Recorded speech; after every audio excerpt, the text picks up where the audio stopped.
She was my hero growing up. Whenever I got hurt, she was there. Whenever I was sad, she was there. Whenever I needed her, she was there. Every single time. Thank you, Mama. My mom, she did everything for me. Watched me play in the park for hours till the night took over the sky and the stars told me it was time to go home, all because she wanted to see me smile. Took me apple picking just to see me picking joy and happiness since she loves spending time with me. Put me to bed every night because in my eyes, she was a knight in shining armor. Thank you, Mama. She took care of me the best she could. I can never thank her enough. Thank you, Mama, thank you, Mama, thank you, Mama. Guilt builds up in me knowing that since it's my turn to take care of her, I have to be strong and be with her, be her hero, the perfect daughter. Emphysema, bronchitis, pneumonia, COPD. Being 14 and having to know what all of these things are makes me break down, like a mirror being shattered into pieces, or a piece of paper being lit into flames and the fire is only growing. Growing like my guilt, growing like the alarm inside my head that is telling me to wake up. Wake up and realize. Wake up and realize.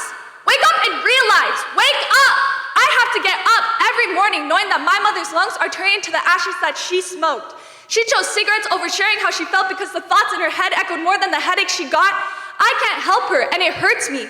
I cry and think night after night, letting my emotions stab me like a rabid serial killer in silence because I shouldn't be the one crying.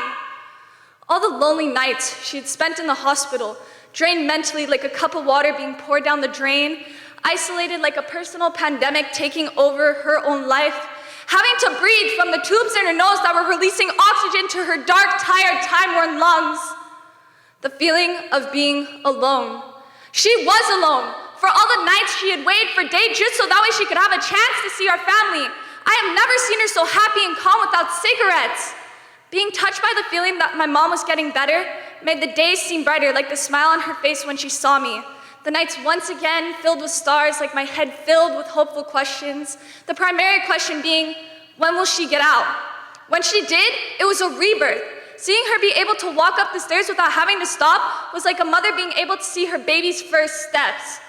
And the first place she went that day wasn't to the park and wasn't to the apple tree, but to the dépanneur, only to reunite with her destroyer, her weakness, her ending. Cigarettes, the daughter she chose over me.